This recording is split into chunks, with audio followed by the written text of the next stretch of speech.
नमस्कार साथियों, प्रशिक्षण प्रकोष्ठ चूरू की तरफ से आपका हार्दिक स्वागत अभिनंदन। आज हम आपके साथ चर्चा करेंगे मॉक पोल प्रोसेस की। मॉक पोल प्रोसेस जो है वो पूरे मतदान की सबसे महत्वपूर्ण प्रक्रिया है। इस प्रक्रिया को अगर मतदान अधिकारियों द्वारा सफलतापूर्वक संपन्न कर लिया जाता है तो पूरे वास्तविक मतदान के दौरान कोई व्यवधान नहीं आता। इसलिए आपको यह जानना अत्यंत आवश्यक है कि मॉक पोल की प्रोसेस किस प्रकार की जाती है। मॉक पोल जो है वो आपको ध्यान होना आवश्यक है कि ये 1.5 घंटे पूर्व या 90 मिनट पूर्व आरंभ किया जाता है और 90 मिनट पूर्व आरंभ करने के समय यदि कोई भी मतदान अभिकर्ता उपस्थित नहीं है या केवल एक ही मतदान अभिकर्ता उपस्थित है तो पीठासीन अधिकारी 15 मिनट तक इंतजार करेंगे और यदि फिर भी कोई नहीं आते हैं तो 15 मिनट बाद आवश्यक रूप से मॉक पोल की प्रक्रिया आरंभ की जाएगी। नमूने के मतदान में कम से कम 50 वोट डाले जाते हैं और सभी अभ्यर्थियों को, सभी प्रत्याशियों को बराबर समान वोट डाले जाते हैं। इसलिए यह संख्या 50 से ज़्यादा भी हो सकती है। ये डिपेंड करता है प्रत्याशियों की संख्या के ऊपर, लेकिन ये आवश्यक रूप से ध्यान रखें कि 50 वोट आवश्यक रूप से डाले जाएंगे। अभिकर्ताओं को यह स्पष्ट रूप से दिखना चाहिए कि मॉक पोल प्रारंभ करते समय इस मशीन में पहले से कोई मत अंकित किए हुए नहीं है तथा वीवीपैट का प्रिंटिंग स्लिप बॉक्स भी खाली है। यदि मतदान के समय पूरा सेट बदला जाता है, यह भी ध्यान रखने योग्य बात है कि यदि वास्तविक मतदान के दौरान पूरा सेट बदला जाता है तो दोबारा मॉक पोल होता है, लेकिन इस बार प्रत्येक प्रत्याशी को केवल एक एक मत डालकर ही मॉक पोल करवाया जाता है और पुनः मतदान की प्रक्रिया आरंभ की जाती है। अगर हम नमूने के मतदान के लिए एक सेट पैटर्न का फॉलो करें तो इस प्रकार आप ये पैटर्न हो सकता है। सबसे पहले आप जब भी सीयू को चालू करें उसमें क्लियर का बटन दबाएं।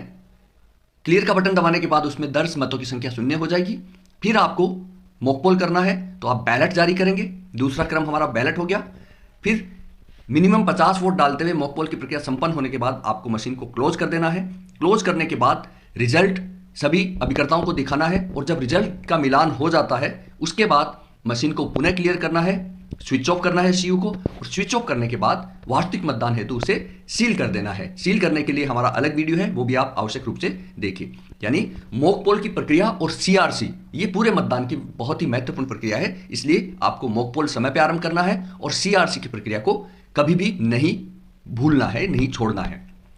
अब जब हम मॉक पोल की प्रोसेस करते हैं तो आपको क्लियर बटन दबाकर उपस्थित सभी लोगों को यह दिखाना चाहिए कि सभी गिनती 0 पर सेट कर दी गई है। क्लियर बटन नियंत्रण इकाई के एक इनर डोर में दिया गया होता है जो आंतरिक दरवाजे और एक बाहरी आवरण से ढका हुआ होता है।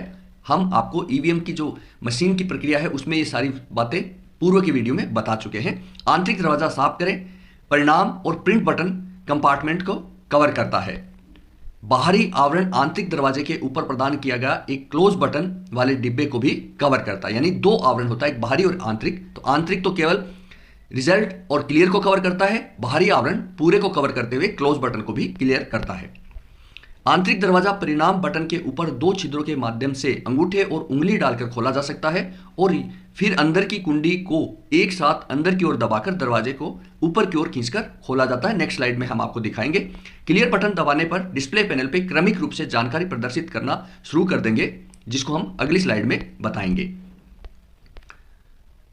मॉक पोल जो हम प्रोसेस करते हैं, जैसा कि अभी हमने बताया था कि बाहरी दरवाजा होता है, एक आंतरिक दरवाजा होता है। तो पहले बाहरी दरवाजा खोला जाता है, फिर आंतरिक दरवाजा अंगूठे और उंगली की सहायता से पैनल को अंदर की ओर दबाते हुए आंतरिक दरवाजा खुल जाता है और आंतरिक दरवाजा खुलते ही हमें रिजल्ट और क्लियर बटन ओपन हो जाते हैं। तो इस प्रकार चित्रों में दिखाए हुए प्रदर्शन से आपको साफ होता है कि किस प्रकार इनके दोनों आवरण को खोला जाता है।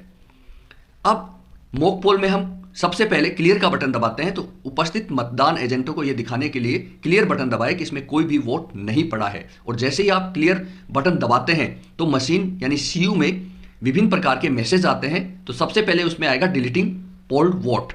फिर वह सारे कैंडिडेट की संख्या दिखाएगी। कैंडिडेट की संख्या दिखाने के बाद टोटल कितने वोट थे वो 0 हो जाएंगे। उसके बाद प्रत्येक कैंडिडेट को जितने कैंडिडेट है उनको भी 0-0 दिखाएगी और लास्ट में एंड मैसेज उस पर आएगा, यानी अब मशीन क्लियर हो चुकी है। इसके अंदर दर्ज वोटों की संख्या 0 हो चुकी है। उसके बाद अब आपको मॉक पोल की प्रक्रिया शुरू करवानी है।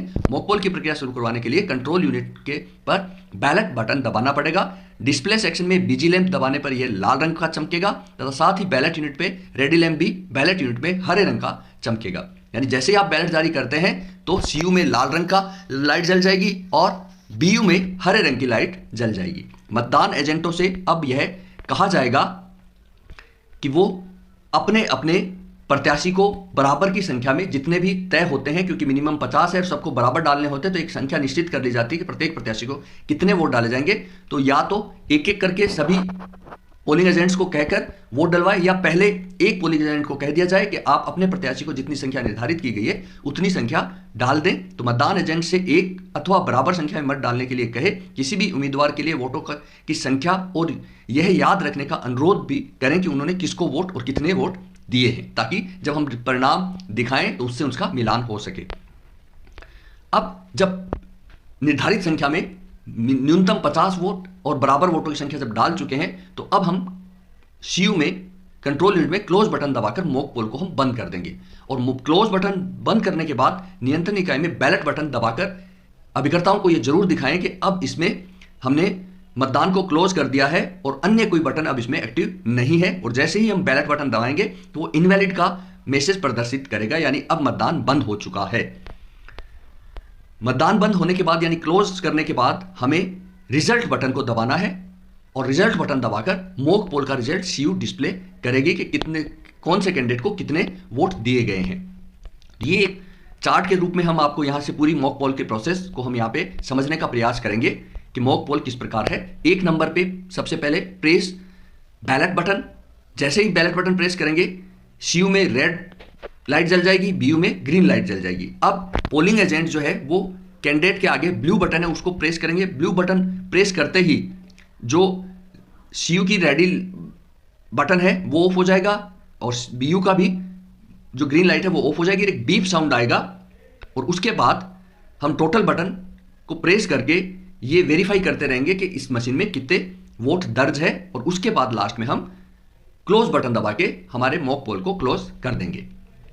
सुनिश्चित करें कि सभी उम्मीदवारों को और समान संख्या में वोट डाले गए हैं।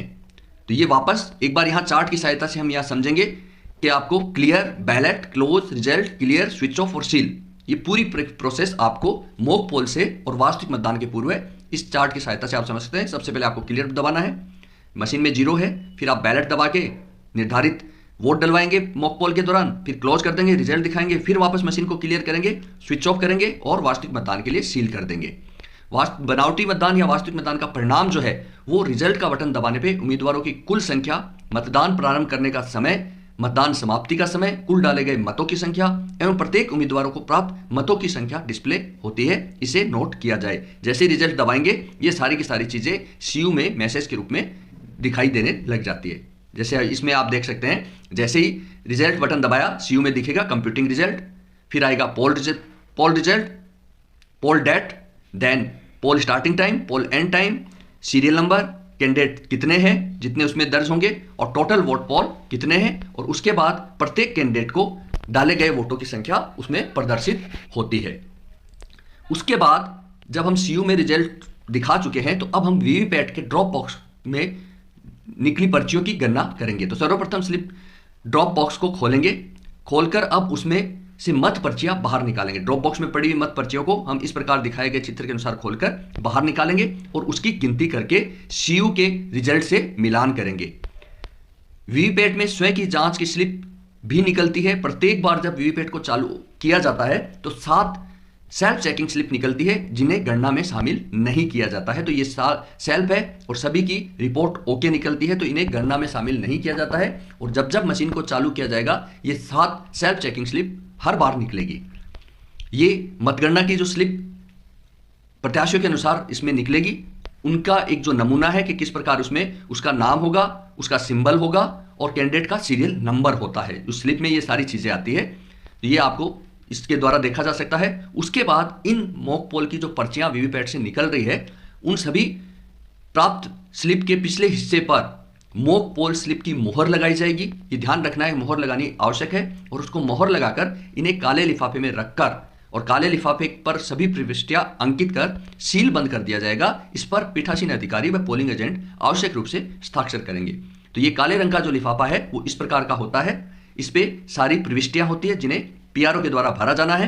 और इसके अंदर मॉक पोल की पर्चियां, मॉक पोल की स्लिप लगाकर रख देनी है और उसके ऊपर पीआरओ और पोलिंग एजेंट हस्ताक्षर करेंगे। आपको क्लियर बटन दबाकर सभी उपस्थित लोगों को दिखाना चाहिए कि सभी गिनती शून्य पर सेट कर दी गई है। क्लियर बटन नियंत्रण इकाई के एक इनर डोर में दिया गया है जो आंतरिक दरवाजे और एक बाहरी आवरण से ढका हुआ होता है। जैसे कि हमने पहले बताया, आंतरिक दरवाजा साफ करे के परिणाम और प्रिंट बटन कंपार्टमेंट को कवर करता है।